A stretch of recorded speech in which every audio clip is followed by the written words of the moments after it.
नमस्कार. आजच्या व्हिडिओमध्ये बघायचं आहे तर 10वी गणित भाग 2 त्याच्यामधलं सराव संच 7.3 मधला प्रश्न क्रमांक 11वा.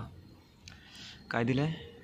लघुवर्तुळ पाकळीचे क्षेत्रफळ 3.85 चौरस सेंटीमीटर व संगत केंद्रीय कोनाचे माप 36 अंश असल्यास त्या वर्तुळाची त्रिज्या काढा. इथे प्रश्नामध्ये काय दिले? लघुवर्तुळ पाकळीचे क्षेत्रफळ त्यांनी दिलं आहे, म्हणजे क्षेत्रफळाच्या सूत्राचा वापर करावा लागणार आपल्याला वर्तुळ पाकळीच्या. ओके, तर ते किती दिलं? 3.85 चौरस सेंटीमीटर आणि केंद्रीय कोनाचं माप किती दिलं? 36 अंश. ओके, थिटाची किंमत किती घ्यायची? 36 अंश.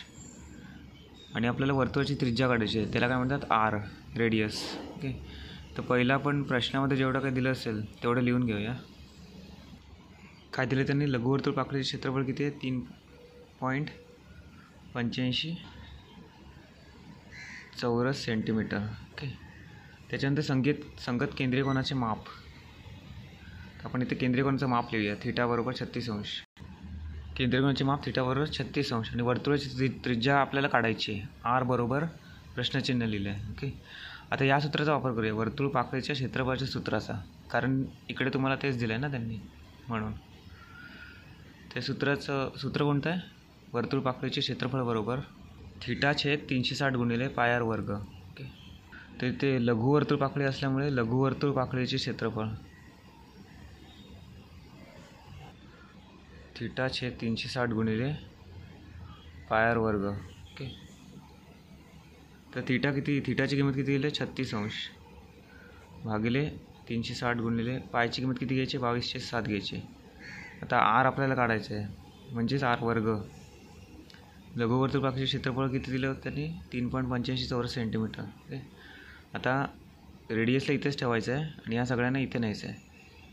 भागिले इकडे आहे बरोबर चिन्हाच्या ह्या साईडला, बरोबर चिन्हाच्या त्या साईडला गेल्यानंतर काय होणार? ह्याला गुणिले होणार, म्हणजे 3.85 गुणिले 360 गुणिले 7 भागिले 36 आणि 22, म्हणजेच आर वर्ग बरोबर 3.85 गुणिले 360 गुणिले 7 भागिले 36 गुणिले 22. ओके, आता जेवढ्यांना भाग लागतो तेवढ्यांना घालून घ्यायचं. 36 एके 36, 36 10 किती? 360. ओके, त्याच्यानंतर 2 ने यांना दोघांना भाग जातो बघा. 2 पंचे 10, 2 एके 2, 2 एके 2. ओके, तर किती आलं? 3.85 गुणिले 5 गुणिले 7 भागिले किती? 11. ओके, आता या दोघांचा गुणाकार करायचा आहे. 7×5 = 35. 3.85 गुणिले 35 भागिले 33 लिहिलं. 35 भागिले किती? 11. आता हे दशांश चिन्ह नको आहे आपल्याला, कारण इकडे आर वर्ग आहे ना, म्हणून तर प्रॉब्लेम होणार आपल्याला दशांश चिन्हामध्ये. आपण काय करूया, वरती आपण अंशाला 100ने गुणूया आणि ह्याला 100ने भागूया, कारण इकडे 3.85 आहे ना, म्हणून 3.8 असते तर वरच्याला आपण अंशाला 10ने गुणलं असतं आणि छेदाला पण 10ने गुणलं असतं. ओके, तर आपण 100ने गुणूया, म्हणजे वरती 100ने गुणलं तर काय होणार? 385 होणार आहे. ह्याला गुणिले 35 भागिले 100 गुणिले 11 1100 होतील. ओके, आता 5ने याला भाग घालवायचा आहे हे दोघांना. 5×7 = 35, कारण 5ने भाग जाणार ना, आपल्याला तेवढाच वाढा येतो, म्हणून 5 दुणे 10, 5 दुणे 10, 5 शून्य 0. आता 5ने इकडे पण ह्या दोघांना भाग घालायचा आहे, जात असेल तर. 5 चौक 20, 5 चौक 20, 5×7 = 35, 38मधून 35 गेले, 3 राहिले, परत 5×7 = 35. ओके, आता 11चा पाडा इथे होईल. 11 चौक 44, 11×7 = 77. ओके, आता ते शिल्लक किती राहिलं? वरती अंशाला 7 गुणिले 7 म्हणजे किती? 49 भागिले इथे खाली काय शिल्लक राहिलं? 4. आता या दोघांना भाग जात नाही कोणत्या पण संख्येने.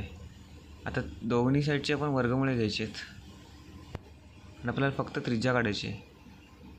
वर्गमुळे घेऊ, इथे दोन्ही बाजूंची लिहिलं तर चालेल. आर इथे 49चं वर्गमूळ किती आहे? 7 आणि 4चा वर्गमूळ किती आहे? 2. ओके, 7/2 आला, तर दोघांना भाग घालवायचा आहे. 2×6 1 पॉईंट द्यायचं आहे, म्हणजे 0 होईल. त्याच्यानंतर 2×5 = 10. ओके, म्हणजे आर बरोबर किती आलं 3.5 सेंटीमीटर. ही झाली रेडियस, वर्तुळाची त्रिज्या. ओके, तर इथे तुम्हाला हे सूत्र पाठ करून ठेवायचं आहे. धन्यवाद.